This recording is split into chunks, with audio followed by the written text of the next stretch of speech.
제가 20대 때 10kg 가까이 감량도 해보고 지금 비만 환자를 치료하며 크게 두 가지를 느끼는 게 있는데요. 이 두 가지를 못 느끼셨다면 여러분은 사실상 다이어트를 안 하고 있는 겁니다. 오늘 이 두 가지만 제대로 알면 여러분은 저보다 빨리 수십 킬로를 뺄 수 있을 겁니다.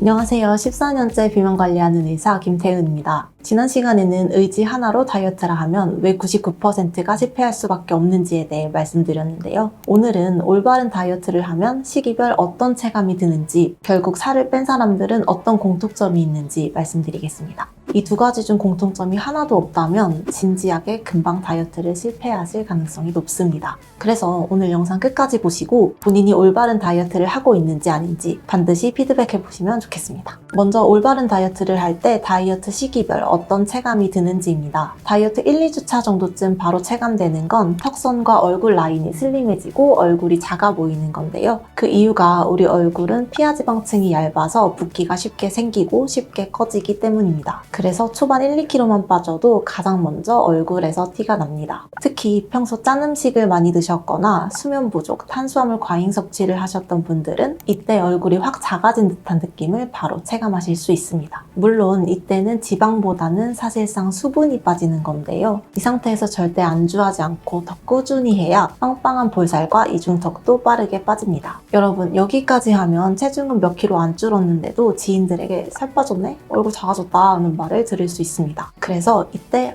정말 다이어트하기 잘했다는 생각이 드는 경우가 많고 자신감과 자존감이 크게 올라가게 됩니다. 하지만 여기서 정말 진짜 중요한 게 하나 있어요. 환자분들께도 꼭 말씀드리는 건데요. 바로 무조건 많이 빨리 뺀다고 얼굴이 예뻐지는 건 아니라는 점입니다. 무리한 저탄수 고단백 식단, 원푸드 다이어트, 극단적인 단식처럼 근육과 수분을 먼저 태우는 방식으로 감량하면 절대 안 되는데요. 얼굴살이 빠질 때 앞광대나 눈 밑 볼륨까지 함께 빠지면서 소위 말하는 해골형 얼굴, 피곤하고 나이 들어 보이는 인상이 될 수 있습니다. 그래서 예쁘게 살을 빼려면 속도보다 조절 방식이 반드시 중요합니다. 여기서 정말 중요한 꿀팁 하나 나가는데요. 이때 보톡스나 여유가 되신다면 리프팅 한 번 정도 받으시면 진짜 탱탱한 탄력 있는 진피를 만들 수 있습니다. 만약 본인이 냉정하게 중고도 비만 환자분이다. 그러면 체중을 20-30kg 급격히 빼면 얼굴 하안부가 축 내려앉아 보일 수 있는데요. 이럴 때는 울세라든 고강도 리프팅을 하면서 빼야 티 안 나게 뺄 수 있다고 솔직하게 말씀드리기도 합니다.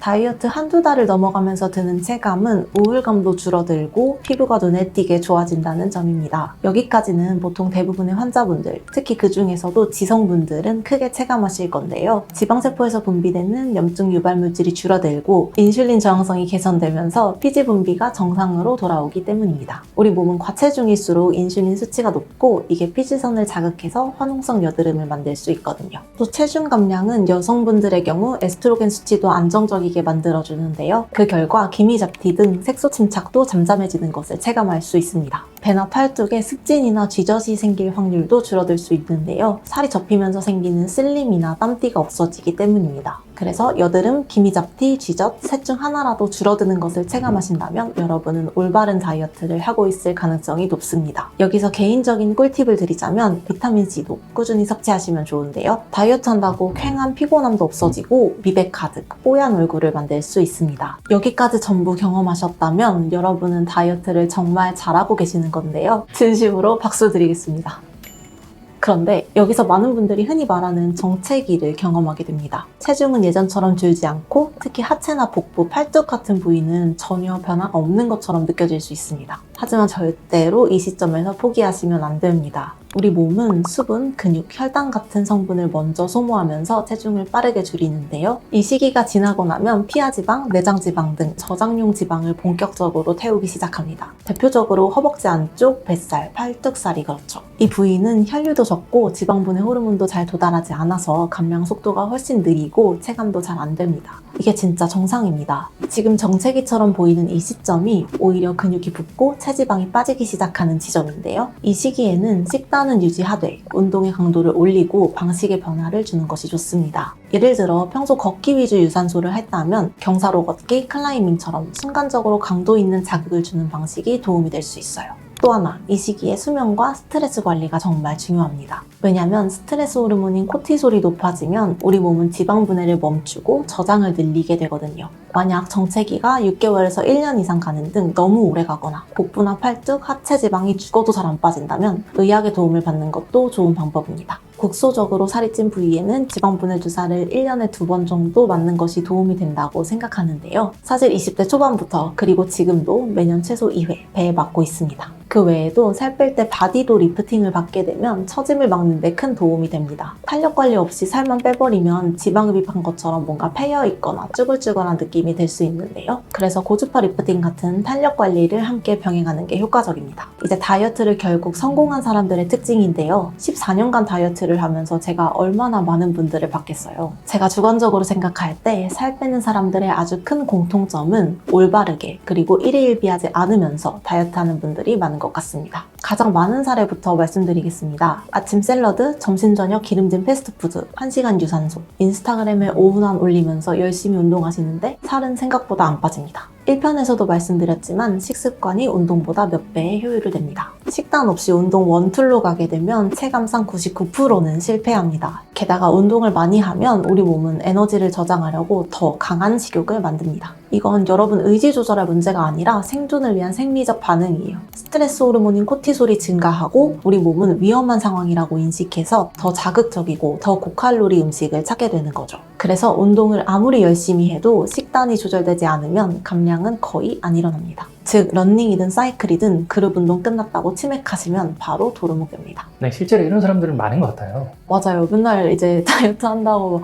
밤에 계속 러닝을 하는데 다음날 막 밥 2그릇씩 먹고 있고 이러는 분이 만약 운동은 너무 즐거운데 식단 관리가 죽어도 어려우시다면 진지하게 위고비 한번 생각해 보시면 좋겠습니다. 손 떨면서 의지로 버티는 것보다 우리 뇌를 속이는 게 더 쉽고 빠를 수 있습니다. 두 번째로 다이어트는 일희일비하지 않고 아주 긴 레이스를 하는 것이라 생각하는 건데요. 실제 저도 14년차 다이어터입니다. 하지만 다이어트를 시작한 지 3일밖에 안 됐는데 왜 체중 변화가 없죠? 식단 잘 지켰는데 왜 빠지지 않죠? 이런 질문들 의외로 정말 많이 받습니다. 그러면 저는 식단 며칠 하셨어요? 정확히 얼마나 드셨고 얼마나 줄였는지 적어보셨을까요? 다시 조심스럽게 여쭤보거든요. 이런 환자분들 대부분은 그냥 나 요즘 꽤 잘하고 있어 라는 느낌만 있을 뿐 정확한 기록이나 피드백 없이 단기간 결과만 빨리 보고 싶으신 상태예요. 하지만 우리 몸은 노력한 기분이 아니라 실제로 180도 바뀐 행동의 양과 질에 반응합니다. 정확히 며칠 어떤 방식으로 했는지를 모르면 실패해도 어디서 틀렸는지 알 수 없고 또 성공해도 왜 잘 됐는지 모르기 때문에 유지도 어렵습니다. 오늘의 결론입니다. 체중을 결국 빼는 사람들을 보면 올바른 방향을 가지고 정체기가 와도 꾸준히 하는 사람들입니다. 혹시 팩폭 맞으신 분도 있으실 건데 죄송합니다. 저도 이 말을 하면서 무척 어렵다는 것을 생각하기도 했는데요. 그래도 오늘 영상에 나온 부분 중 오늘부터 딱 하나만 바꿔보시면 여러분 비만 탈출에 아주 큰 도움이 될 것입니다. 비만은 이제 분명한 질병이기에 만약 오늘 영상을 보고도 너무 어렵다면 위고비나 지방분해 주사 등 전문적인 관리를 받아보시는 것도 좋습니다. 오늘 영상이 좋았다면 좋아요, 구독, 알림 설정까지 꼭 부탁드릴게요. 감사합니다.